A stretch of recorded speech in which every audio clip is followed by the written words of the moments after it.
तो आज की वीडियो के अंदर हम समझेंगे कि कैंडल स्टिक्स होती क्या है और ये काम किस तरह से करती हैं। जब भी आप चार्ट्स ओपन करेंगे आपको दो तरह की कैंडल्स देखने को मिलेंगी, एक होती है ग्रीन कैंडल और दूसरी होती है रेड कैंडल।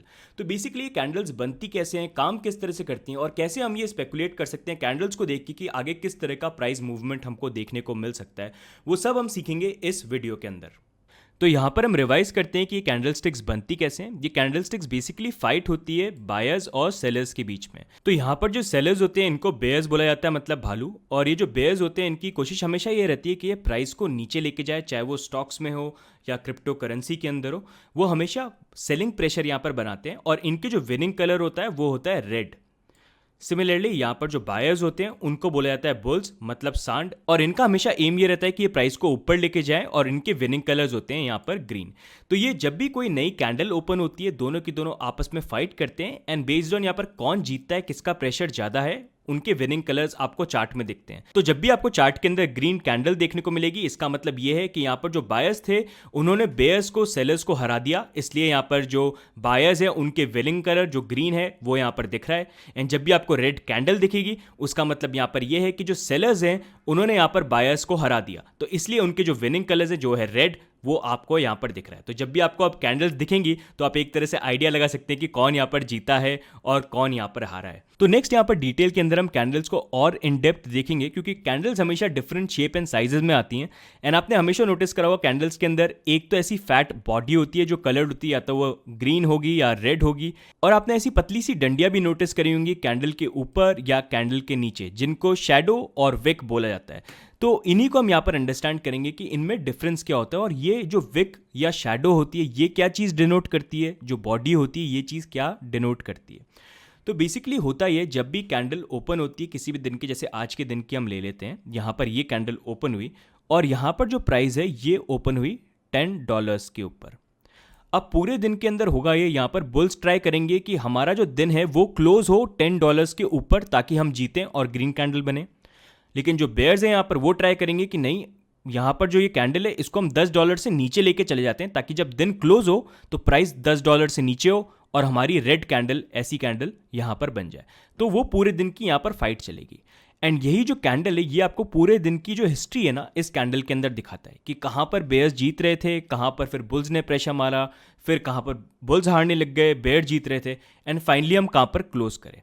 तो जैसे यहाँ पर प्राइस ओपन हुई, यहाँ पर जो नीचे का पार्ट ये दिखा रहा है, ये पूरा नीचे का पार्ट ऐसा है जहां पर एक टाइम पे बेयर्स प्राइस को नीचे लेके चले गए थे। फॉर एग्जांपल आप ये मान लीजिए, ये हम मान लेते हैं अराउंड $8 प्राइस है। तो पूरे दिन के अंदर एक ऐसा टाइम पीरियड आया था जहां पर प्राइस $10 से नीचे जाके $8 तक आ गई थी, विच वॉज नेगेटिव, और जहां पर बेयर्स जीत रहे थे। लेकिन इन दी एंड हुआ क्या, यहाँ पर जो बुल्स थे उन्होंने उसी दिन के अंदर रिकवरी मारी, वो $8 से प्राइस को वापस पुश करते करते $10 पे लेके आए। जब $10 पे लेके आए तो वो उसको और ऊपर उन्होंने पुश करा, एंड ऊपर पुश करते करते आप फाइनली ये मान लीजिए यहाँ पर बुल्स पहुंच गए $20 पे। $20 पे प्राइस आ गई, बुल्स यहाँ पर जीत रहे थे। फिर बेयर्स जो थे उन्होंने और यहाँ से जोड़ लगाया कि नहीं, इतना ऊपर हम नहीं जाने देंगे। उन्होंने फिर से कोशिश करी प्राइस को दबाने की, उन्होंने यहाँ से प्रेशर लगाया, बुल्स भी यहाँ पर प्रेशर लगा रहे थे, और इन दी एंड फाइट करते करते यहाँ पर जो प्राइस है वो प्राइस यहाँ पर क्लोज हो गई $15 पे। तो इसी तरह से पूरे दिन की जो कैंडल होती है ये पूरी स्टोरी बताती है कि पूरे दिन में किस तरह की फाइट हुई, कहाँ पर प्राइस मूव करी है। एंड जो ओपन और क्लोजिंग प्राइस है इसके बाहर जो भी प्राइस का मूवमेंट होता है वो एक विक या उसको शैडो बोला जाता है। ऐसा प्राइस मूवमेंट जो ये शो कर रहा है कि यहाँ पर प्राइस गिर के आई थी लेकिन इन दी एंड प्राइस वापस रिकवर कर गई। यहाँ पर भी प्राइस इतना ऊपर तक चली गई थी, $20 थी, बट इन दी एंड वो प्राइस पुश करके नीचे आ गए एंड फाइनली हम यहाँ पर क्लोज हुए। तो इन दी एंड ये वाली जो प्राइस होती है that matters and that counts कि इतना प्राइस मूवमेंट हुआ कि $10 पे प्राइस ओपन हुई और $15 पे यहाँ पर प्राइस क्लोज हो गई। अब अगर हम मूव करते हैं नेक्स्ट डे को, जैसे ये डे कंप्लीट हो गया, ठीक है, $10 से $15 पे प्राइस चली गई, बुल्स यहाँ पर जीत गए। अब नेक्स्ट डे की जब कैंडल ओपन होगी $15 पे ओपन होगी, और जब यहाँ पर $15 पे प्राइस ओपन हुई तो अब यहाँ पर बेयर और बुल फिर से फाइट करेंगे। अब यहाँ पर जब फाइट करेंगे तो आप देखेंगे यहाँ पर जो प्राइस है ये राइज करके ऑलमोस्ट यहाँ पर वापस फिर से पहुँच गई $20 पे, और यहाँ पर जो बुल्स हैं वो जीत रहे थे, लेकिन थ्रू आउट डे के अंदर फाइट चलती रही। फाइनली जो यहाँ पर बेयर्स हैं उन्होंने प्राइस को नीचे पुश किया, पुश करते करते वो प्राइस को वापस यहाँ नीचे लेके आए और अराउंड $8 यहाँ पर प्राइस आ गई। लेकिन फिर यहाँ पर जो बुल्स थे उन्होंने फिर से प्राइस को ऊपर धक्का मारने की कोशिश करी कि नहीं हम तो हार रहे हैं, जीतना पड़ेगा, प्राइस को ऊपर ले जाने की कोशिश करी। एंड फाइनली यहाँ पर जो प्राइस है फिर से $10 पे क्लोज हो गई। तो यहाँ पर जीत किसकी हुई? यहाँ पर जीत हुई बेयर्स की, क्योंकि प्राइस ओपन हुई थी $15 पे, लेकिन जब डे क्लोज हुआ और कैंडल क्लोज हुई तो वो क्लोज हुई यहाँ पर $10 पे। तो यहाँ पर प्राइस के अंदर $5 का लॉस हुआ और इसलिए ये एक रेड कैंडल बनी है, क्योंकि यहाँ पर बेयर्स जीत गए। जैसे यहाँ पर जो ये ग्रीन कैंडल थी, यहाँ पर बुल्स का प्रेशर ज़्यादा था और वो प्राइस को $10 से $15 पे लेके चले गए और वहाँ पर क्लोजिंग गई, तो ये एक ग्रीन कैंडल बन गई थी। सिमिलरली यहाँ पर बेयर्स का प्रेशर इतना था कि वो जब यहाँ पर प्राइस ओपन हुई $15 पे, वहाँ से ये प्राइस को नीचे मूव करके $10 की क्लोजिंग पे लेके चले गए, तो इसलिए वो यहाँ पर जीत गए। तो बेटर अंडरस्टैंडिंग के लिए यहाँ पर हम चार्ट्स के थ्रू भी एक एग्जाम्पल देख लेते हैं। 26 जून का अगर हम कैंडल देखेंगे तो यहाँ पर प्राइस जो थी वो ओपन हुई थी $11,774 पे, जो अगर आप देख सकते हैं प्रीवियस डे की क्लोजिंग हुई थी। यहाँ पर कैंडल ओपन हुई, यहाँ पर थोड़ी सी कैंडल नीचे भी आई थी जहाँ पर बेयर्स प्राइस को नीचे लेके गए थे अराउंड $11,653, लेकिन फिर यहाँ पर जो बायर्स हैं, जो बुल्स हैं, उन्होंने प्रेशर बनाया और प्राइस को ऊपर लेके गए। वो ऑलमोस्ट यहाँ पर प्राइस को लेके चले गए थे अराउंड $13,881, बट फिर यहाँ पर बेयर्स ने प्रेशर बनाया, उन्होंने प्राइस को नीचे यहाँ पर पुश किया। एंड जब उन्होंने प्राइस को नीचे यहाँ पर पुश किया, इन दी एंड जब डे ये क्लोज हुआ 26 जून, तो यहाँ पर प्राइस थी अराउंड $12,927। अब जो नेक्स्ट डे था सेम प्राइस पे यहाँ पर देखिए ओपन हुआ 27 जून को, और जब प्राइस यहाँ पर ओपन हुई एक टाइम पीरियड के लिए यहाँ पर प्राइस ऑलमोस्ट $13,347 तक गई थी, बट फिर बेयर्स ने यहाँ पर सेलिंग प्रेशर बनाया और वो प्राइस को यहाँ पर नीचे लेके चले गए अराउंड $10,307 पर। बट फिर यहाँ पर जो बायर्स हैं, बुल्स हैं, उन्होंने प्रेशर बनाया, प्राइस को ऊपर ले जाने की कोशिश करी, बट इन द एंड यहाँ पर प्राइस क्लोज हुई अराउंड $11,147। तो इसी तरह से आप देख सकते हैं नेक्स्ट डे की फिर यहाँ पर कैंडल ओपन हुई सेम प्राइस पे, प्राइस नीचे भी गिरी थी यहाँ पर, फिर ऊपर चली गई and in the end closing यहाँ पर हुई, तो यहाँ पर बुल्स जीत गए। नेक्स्ट डे जो बेयर्स थे उनका प्रेशर अच्छा था, उन्होंने प्राइस को नीचे धक्का मारा, बुल्स ने थोड़ा फाइट बैक करने की कोशिश करी एंड मिडिल वे में यहाँ पर कैंडल क्लोज हुई। नेक्स्ट डे जब यहाँ पर ओपन हुआ तो यहाँ पर जो बेयर्स थे वो बहुत ज़्यादा स्ट्रॉन्ग थे, बुल्स ने ऑल्दो ट्राई किया कि प्राइस को थोड़ा ऊपर लेके जाएं, लेकिन इन दी एंड जो बेयर्स हैं वो सेलिंग प्रेशर इतना लेके आए कि यहाँ पर प्राइस इन दी एंड नीचे चली गई, यहाँ पर जाके क्लोज हुई। तो इसी तरह से आप देख सकते हैं सारी जो कैंडल्स हैं एक ही आपको हिस्ट्री बता रहे हैं, कहाँ पर बुल्स ने कोशिश करी प्राइस को ऊपर ले जाने की लेकिन वो फेल हो गए, कहाँ पर बेयर्स नीचे ले जाने की कोशिश कर रहे थे वहाँ पर वो फेल हो गए, and in the and actual कौन सा ऐसा एरिया है जहाँ पर वो जीते। तो यहाँ पर जब भी आपको कैंडल्स दिखेंगी इसके अंदर जो आपको एक कलर्ड पार्ट दिखेगा ये ऐसा एरिया है जो विनिंग जोन है, लेकिन जो यहाँ पर आपको ऐसी पतली डंडियाँ दिखेंगी ये एक ऐसा जोन है जहाँ पर एक टाइम के लिए फाइट करते हुए ये आए थे, लेकिन इन दी एंड यहाँ पर इस एरिया में कोई भी नहीं जीत पाया। जो विनिंग एरिया है पूरा वो यहाँ पर है, जहाँ पर आप देख सकते हो प्राइस यहाँ से लेके यहाँ तक आई, इस चीज़ का जो प्राइस का मूवमेंट है वो उसमें फिर काउंट नहीं होगा। तो इसी तरह से कैंडल्स यहाँ पर बनती हैं अलग अलग शेप एंड साइजेस में, डिपेंडिंग ऑन कितना फाइटिंग प्रेशर था, कहाँ कहाँ तक प्राइस वहाँ पर मूव करी। तो आई होप इसको देख के अब आप अंडरस्टैंड कर गए जब भी आप कैंडल्स देखेंगे इन दी एंड कि जो यहाँ पर ये बॉडी है ये क्या आपको बता रही है, रेड बॉडी क्या बता रही है, यहाँ पर जो ग्रीन बॉडी है वो आपको क्या बता रही है, एंड ये जो स्मॉल विक या शैडोज ऐसी पतली डंडियाँ ये क्या चीज़ डिनोट करती हैं। तो आई होप यहाँ पर अब आप समझ गए होंगे कि यहाँ पर कैंडल्स को रीड किस तरह से करना है और ये कैंडल्स बनती कैसे हैं। तो यहाँ पर जो कैंडल्स होती हैं ये हमेशा कुछ ना कुछ स्टोरी ज़रूर बताती हैं, और साथ ही में यहाँ पर कुछ कैंडल पैटर्न्स होते हैं जो आपको एट टाइम्स देखने को मिलेंगे, जिससे आप इन अ वे स्पेकुलेट कर सकते हैं कि प्राइस क्या ऊपर जाने वाली है या नीचे जाने वाली है। तो उसी के लिए कुछ पैटर्न्स है जो मैं आपसे यहाँ पर शॉर्ट के अंदर शेयर करूँगा। तो यहाँ पर हम पहले दो कैंडल पैटर्न्स देखेंगे, पहला है हैंगिंग मैन, दूसरा है हैमर। जो हैंगिंग मैन यहाँ पर कैंडल पैटर्न है ये होता है बेयरिश, मतलब ये एक तरह से आपको अगर ऐसा पैटर्न आपको दिख गया तो वहाँ पर प्राइस नीचे जाने के ज़्यादा चांसेस हैं। दूसरा जो हैमर है यहाँ पर वो होता है एक बुलिश पैटर्न, जो आपको एक तरह से ये इंडिकेट करता है कि यहाँ पर प्राइस जो है ये ऊपर जा सकती है। ये जो पैटर्न होते हैं दिखने में दोनों के दोनों ऑलमोस्ट सेम है, लेकिन सिर्फ एक डिफरेंस है, यहाँ पर जो बुलिश वाला होगा उसके अंदर ग्रीन कलर टॉप में दिखेगा, बेरिश वाला होगा उसके अंदर रेड कलर आपको टॉप में दिखेगा, और दोनों की दोनों जो कैंडल्स है ऑलमोस्ट सेम ही होती हैं। इसके अंदर जो बॉडी होती है ये स्मॉल होती है एंड उसके नीचे एक लंबी सी विक या शैडो आपको ऐसे देखने को मिलेगी। ये जो विक या शैडो होती है इसकी जो लेंथ होती है ये बॉडी से ऑलमोस्ट 2x होती है या उससे ज़्यादा लंबी हो सकती है। या फिर आप ये मान लीजिए कि यहाँ पर जो बॉडी होगी उसका साइज 1/3 होगा कंपेयर टू दिस विक, ये जो नीचे लंबी लाइन है। सिमिलरली यहाँ पर भी जो हैमर है ये भी एकदम एग्जैक्ट इसी तरह से दिखने वाला होगा, लेकिन यहाँ पर इसकी ग्रीन बॉडी होगी। बेटर अंडरस्टैंडिंग के लिए आप यहाँ पर एक एग्जाम्पल भी देख सकते हैं। जैसे आप कभी भी प्राइस को देखेंगे, प्राइस ऊपर जाएगी एंड आपको एकदम से इस तरह की कैंडल देखने को मिलती है जो रेड है कलर के अंदर, तो वो एक आपको इंडिकेशन देगी कि यहाँ से प्राइस रिवर्स हो सकती है एंड नीचे की तरफ जा सकती है। जब उसके बाद जो फॉलोइंग कैंडल है वो अगर रेड इस तरह की बनती है तो वो एक कॉन्फर्मेशन मिल जाता है कि अब प्राइस का रिवर्सल यहाँ पर हो चुका है। तो हैंगिंग मैन कभी भी आप चार्ट देख रहे हैं आपको इस तरह का कुछ पैटर्न दिखता है तो आप उससे एक तरह से ये एनालाइज कर सकते हैं कि हाँ देयर इज़ अ पॉसिबिलिटी कि यहाँ पर प्राइस नीचे जा सकती है। सिमिलरली यहाँ पर जो हैमर है वो बनेगा तब जब प्राइस नीचे गिर रही होगी, और जब प्राइस नीचे गिर रही होगी तो आपको एक ऐसी ग्रीन कैंडल बनती हुई दिखेगी। जब ये कैंडल आपको दिखेगी तो एक तरह से वो आपको बताएगी कि यहाँ पर एक हैमर कैंडल बनी है and there is a possibility कि अगर यहाँ पर अगली कैंडल भी ग्रीन बन जाती है तो वो कंफर्म कर देगी कि यहाँ पर जो हैमर है ये वैलिड हो गया है और यहाँ पर प्राइस में रिवर्सल हमको देखने को मिल सकता है। यूजुअली आप कभी भी ये कैंडल पैटर्न्स देखते हैं तो इट इज़ ऑलवेज बेटर कि आप इनको इंडिकेटर्स के साथ, मूविंग एवरेज या सपोर्ट या रेजिस्टेंस के साथ मैच करें।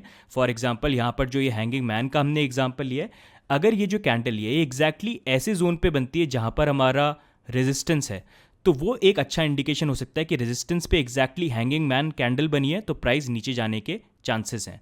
सिमिलरली यहाँ पर जो हैमर है, अगर ये जो हैमर कैंडल भी है ये एग्जैक्टली कोई सपोर्ट है वहाँ पर अगर ये बनता है तो वो एक तरह से इंडिकेशन अच्छा दे देता है कि यहाँ से प्रोबेबिलिटी है प्राइस का रिवर्स होने का। तो ये हो गए पहले दो कैंडल पैटर्न्स। अब नेक्स्ट दो कैंडल पैटर्न्स पे हम मूव करेंगे तो वो हैंगिंग मैन और हैमर का अपोजिट ही है। अगर आप ये कैंडल्स अभी यहाँ पर देख रहे हैं तो नेक्स्ट हम देखते हैं यहाँ पर यही कैंडल जब उल्टी हो जाती हैं तो ये एक डिफरेंट तरीके इंडिकेशंस यहाँ पर बन जाते हैं। इनको बेसिकली बोला जाता है shooting star and inverted hammer. तो यहाँ पर जो शूटिंग स्टार इंडिकेटर है ये भी सेम है, इसकी बॉडी जो होगी स्मॉल होगी, इसकी जो विक होगी ये काफ़ी लंबी होगी एंड उसके बाद जो यहाँ पर इन्वर्टेड हैमर है सिमिलरली ये ग्रीन इसकी छोटी सी बॉडी होगी प्लस इसके ऊपर बहुत लंबी एक विक होगी। जैसे पहले यहाँ पर जो कैंडल स्टिक्स की हमने बात करी थी वो थोड़ा इस तरह से दिखते हैं, इन्हीं को अगर आप उल्टा कर दोगे तो वो थोड़े इस तरह के बन जाएंगे। सिमिलरली इनके जो फंक्शंस है वो भी यहाँ पर चेंज हो जाएंगे। जैसे यहाँ पर जब आप शूटिंग स्टार को देखोगे तो शूटिंग स्टार के साथ बेसिकली होगा ये प्राइस ऊपर जा रही है एंड यहाँ पर आपको इस तरह की कैंडल देखने को मिलेगी जो यहाँ पर कहीं पर कोई रेजिस्टेंस हो सकता है या मूविंग एवरेज हो सकता है उसको टच कर रही होगी तो वो एक आपको यहाँ पर इंडिकेशन देगी कि प्राइस के यहाँ पर नीचे जाने के चांसेस हैं अगर ऐसी आपको कैंडल दिखती है अप ट्रेंड के अंदर। फिर जैसे यहाँ पर नेक्स्ट कैंडल रेड बनती है तो वो कॉन्फर्मेशन हो जाएगा कि यहाँ से अब प्राइस नीचे जा रही है, प्राइस रिजेक्ट हो चुकी है। सिमिलरली यहाँ पर जो इन्वर्टेड हैमर है ये तब बनेगा जब प्राइस नीचे गिर रही होगी एंड आपको यहाँ पर इस तरह की कैंडल देखने को मिलेगी जो यहाँ पर सपोर्ट को टच कर रही होगी या फिर किसी मूविंग एवरेज को टच कर रही होगी।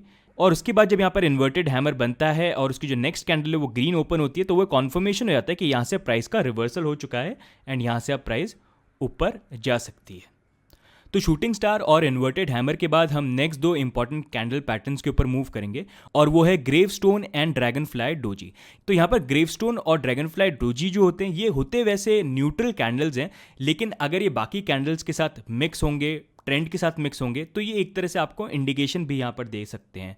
डोजी कैंडल्स यहाँ पर बहुत अलग अलग तरीके की होती हैं लेकिन मैं आपको यहाँ पर कुछ एग्जांपल्स दूंगा। बेसिकली होता है ये डोजी कैंडल्स के अंदर कि विक बहुत लंबी होती है एंड उसके अंदर बेसिकली या तो जो कैंडल होती है उसकी कोई बॉडी नहीं होती या फिर बहुत छोटी सी बहुत ही स्मॉल बॉडी होगी। जैसे एक इस तरह की कैंडल होती है उसको डोजी कैंडल बोला जाता है। उसके बाद आप एक इस तरह की कैंडल मान सकते हैं जिसको आप यहाँ पर ग्रेवस्टोन डोजी बोल सकते हैं। उसके बाद एक इस तरह की आप डोजी कैंडल मान सकते हैं जिसको आप ड्रैगन फ्लाई डोजी बोल सकते हैं। तो बेसिकली इस तरह की ये न्यूट्रल कैंडल्स दिखती हैं जिसमें बॉडी जो होती है या तो बहुत ही छोटी होती है या बिल्कुल ही नहीं होती है। जहाँ पर प्राइस ओपन हुई वहीं पर प्राइस क्लोज हो गई, जहाँ पर ओपन हुई वहीं पर प्राइस क्लोज हो गई और नीचे आपको ऐसे विक दिख जाएगी या ऊपर दिख जाएगी। तो इनको डोजी कैंडल्स यहाँ पर बोला जाता है। एंड बेसिकली ये कैंडल्स बनती तब हैं जब बाइंग प्रेशर और सेलिंग प्रेशर जो होता है वो दोनों इक्वल अमाउंट का होता है और मार्केट डिसाइड नहीं कर पाता है कि हम कहाँ पर जाएं। जहाँ पर प्राइस ओपन हुई वहीं पर क्लोज हो गई तो कोई भी विनर नहीं हुआ, मतलब in a way it is a tie. तो इसलिए ऐसी जो कैंडल्स है आपको बड़े टाइम फ्रेम के अंदर बहुत ही कम इंस्टेंसेस के अंदर देखने को मिलेंगी। तो यहाँ पर जो ग्रेवस्टोन और ड्रैगन फ्लाई डोजी है इसके अगर कैंडल पैटर्न्स हम देखते हैं कि किस तरह का कॉम्बिनेशन हमको देखने को मिलना चाहिए तब हम एक्सपेक्ट कर सकते हैं प्राइस के अंदर कुछ रिवर्सल। तो जब ग्रेवस्टोन डोजी को हम देखेंगे तो ये हमको हमेशा दिखेगा अप ट्रेंड के अंदर, जहाँ पर इस तरह की ये कैंडल बनेगी जो यहाँ पर टच हो रही होगी रेजिस्टेंस को या मे बी मूविंग एवरेज को, एंड उसके बाद जब फॉलोइंग कैंडल है वो यहाँ पर एक रेड कैंडल ऐसे बन जाएगी जैसे यहाँ पर बनी हुई है, तो वो कॉन्फर्मेशन देगी कि भाई यहाँ से रिवर्सल हो चुका है। सिमिलरली यहाँ पर अगर हम ड्रैगन फ्लाई डोजी को देखेंगे तो यहाँ पर जो प्राइस है वो प्राइस नीचे गिर रही होगी एंड हमको फाइनली इस तरह का एक डोजी कैंडल देखने को मिलेगी, एंड उसके बाद जो फॉलोइंग कैंडल होगी वो एक ग्रीन कैंडल जैसी कैंडल यहाँ पर बनी है वैसी कैंडल हमको यहाँ पर भी कुछ देखने को मिलेगी ग्रीन कैंडल, तो वो एक कॉन्फर्मेशन हो जाएगा कि प्राइस का यहाँ पर रिवर्सल हो रहा है।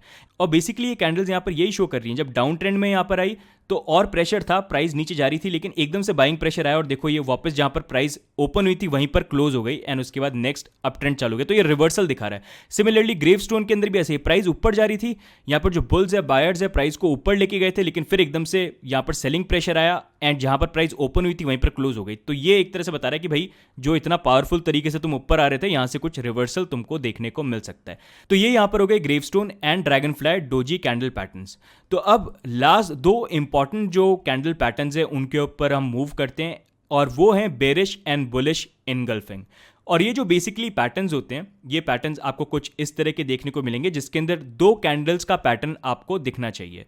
जैसे पहला यहाँ पर आप देखोगे तो ये है बेरिश इनगल्फिंग एंड इसके अंदर बेसिकली होता ये है कि जब प्राइस यहाँ पर ऊपर मूव कर रही है, ऊपर मूव करने के बाद यहाँ पर जो ग्रीन कैंडल है वो यहाँ पर बनी, लेकिन उसके बाद जो फॉलोइंग नेक्स्ट कैंडल है उसकी टोटल बॉडी इतनी बड़ी है कि वो जो ग्रीन कैंडल है यहाँ पर उसको स्वॉलो कर गई। जैसे ये लिखा है ना बेरिश इनगल्फिंग, तो उसका मतलब यही है, मैं तो इसको बेसिकली खा जाऊं कैंडल बोलना पसंद करता हूं कि यहाँ पर जब प्राइस ऊपर जा रही थी एकदम से लाल कैंडल आ गई जो यहाँ पर इस ग्रीन कैंडल को पूरा खा गई। तो जब ये इसको पूरा स्वॉलो कर गई, खा गई, तो वो एक तरह से कंफर्म करता है कि यहाँ पर अब हमको बेरिश मूवमेंट देखने को मिल सकता है। जैसे मैंने एग्जांपल दिया, यहाँ पर बुल्स थे, बुल छोटे हो गए, बेयर बड़ा हो गया जो उसको खा गया, तो ये एक रिवर्सल यहाँ पर देखने को मिल सकता है। एंड ऑब्वियसली अगर आप इसको देख रहे हैं, अगर ये कहीं पर ऐसी जगह मैच हो रहा है जहाँ पर रेजिस्टेंस भी है और मूविंग एवरेज भी है, वहाँ पर अगर टच होके इस तरह की कैंडल का दो कॉम्बिनेशन आपको दिख रहा है, यहाँ पर ज़रूरी नहीं है कि ऐसे पैटर्न के अंदर या किसी भी कैंडल पैटर्न के अंदर आपको जो रिवर्सल है वो हमेशा रेजिस्टेंस और मूविंग एवरेज में ही देखने को मिले, उसके सिवा भी आपको देखने को मिल सकते हैं। लेकिन जब रेजिस्टेंस और मूविंग एवरेज में ऐसे पैटर्न्स दिखते हैं तो वो और अच्छा आपको कॉन्फर्मेशन दे देते हैं। तो इसलिए मैं आपसे ये रेजिस्टेंस एंड मूविंग एवरेज का शेयर कर रहा था। तो सिमिलरली यहाँ पर ये बेयरिश इनगल्फिंग हो गया। अब इसका जो उल्टा है बुलिश इनगल्फिंग, अब वहाँ पर ये हो गया कि जो बेयर्स हो गए वो हो गए छोटे और यहाँ पर जो बुल्स हो गए वो हो गए बड़े। यहाँ पर जो कैंडल है, अब जैसे प्राइस जो है नीचे गिरी, यहाँ पर नीचे गिरी और यहाँ पर एक रेड कैंडल बनी, लेकिन जो नेक्स्ट यहाँ पर ये ग्रीन कैंडल है, ये ग्रीन कैंडल इससे भी बड़ी बन गई। जब इससे बड़ी बन गई तो इस कैंडल ने इसको खा लिया, तो उसका एक कॉन्फर्मेशन ये बन जाता है कि यहाँ पर अब प्राइस ऊपर मूव कर सकती है। जैसे यहाँ पर नेक्स्ट कैंडल भी ग्रीन बनेगी तो वो एक कॉन्फर्मेशन यहाँ पर मिल जाती है। सिमिलरली अगर सपोर्ट या मूविंग एवरेज का यहाँ पर अगर यहाँ पर आ जाए तो वो भी एक बेटर इंडिकेटर और यहाँ पर बन जाता है कि हाँ प्राइस का रिवर्सल आ सकता है। तो ओवरऑल ये 8 इंपॉर्टेंट पैटर्न्स हैं जिनको आप चार्ट्स के ऊपर देख सकते हैं और इनको support, resistance, moving averages, indicators के साथ अगर आप मैच करेंगे तो एक आपको इंडिकेशन मिल सकता है कि अच्छा यहाँ पर हैंगिंग मैन बन रहा है तो प्राइस रिवर्सल हो सकता है, हैमर है तो ऊपर प्राइस जा सकती है, ओके यहाँ पर शूटिंग स्टार यहाँ पर बन गया तो रिवर्सल हो सकता है, इन्वर्टेड हैमर है तो प्राइस वापस ऊपर जा सकती है, रिवर्सल हो जाएगा। अगर यहाँ पर हमको ग्रेवस्टोन डोजी और ड्रैगन फ्लाई डोजी दिख रहे हैं तो यहाँ पर भी रिवर्सल हमको मिल सकते हैं। Similarly bearish and bullish engulfing के अंदर इस तरह का चार्ट पे कुछ आपको दिखता है तो उससे आप एक ये स्पेकुलेशन कर सकते हो कि हाँ प्राइस का रिवर्सल आ सकता है अप ट्रेंड में और डाउन ट्रेंड में। तो गाइज आई होप इस वीडियो को देखने के बाद आप समझ पाएंगे कि कैंडल्स किस तरह से काम करते हैं, किस तरह से मूव करते हैं और हर कैंडल की स्टोरी किस तरह से रहती है। प्लस यहाँ पर जो कुछ 8 पैटर्न्स मैंने आपसे शेयर करें हैं उनको भी आप यहाँ पर थोड़ा सा समझ पाए हो, उनको भी आप आइडेंटिफाई करने की कोशिश करना, क्योंकि कुछ चीज़ें यहाँ पर आपको कंफ्यूजिंग लगेंगी बट अगर आप कैंडल पैटर्न्स को अंडरस्टैंड करेंगे तो बहुत सारी चीज़ें आपके लिए आगे जाके सिंपल होंगी। इस वीडियो को ज़रूर बार बार देखिए, अगर कोई भी चीज़ मिस होती है टेक योर टाइम, आराम से इसको आप समझने की कोशिश करिए। प्लस यहाँ पर आपकी हेल्प के लिए एक चीट शीट है जिसका डाउनलोड लिंक भी मैं डिस्क्रिप्शन में डालूंगा। इस शीट के अंदर 8 जो इंपॉर्टेंट कैंडल पैटर्न्स मैंने बताए वो सारे के सारे मेंशन्ड है, प्लस उनका आपको यहाँ पर चार्ट भी देखने को मिल जाएगा जिससे आपको ईजिली आइडिया मिल जाए। तो आप इसको डाउनलोड करके प्रिंट आउट निकाल सकते हैं एंड अपने पास रखिए। आप जब भी टेक्निकल एनालिसिस करते हैं तो उसके अंदर आप इस चीट शीट को यूज़ करके पैटर्न्स आइडेंटिफाई करने की कोशिश कर सकते हैं। I hope this will be helpful for you. Plus video देखने के बाद डिस्क्रिप्शन के अंदर आपको क्वेश्चनर का लिंक भी मिलेगा, तो उसको पूरी ऑनेस्टी से करना। कुछ समझ में नहीं आया तो वीडियो को जरूर 2-3 बार देख लीजिए, लेकिन क्वेश्चनर को पूरी ऑनेस्टी के साथ आप करना। और नेक्स्ट वीडियो के अंदर हम सीखेंगे कि मूविंग एवरेजेस क्या है और वो किस तरह से काम करते हैं। तो मिलते हैं नेक्स्ट वीडियो में। Good bye.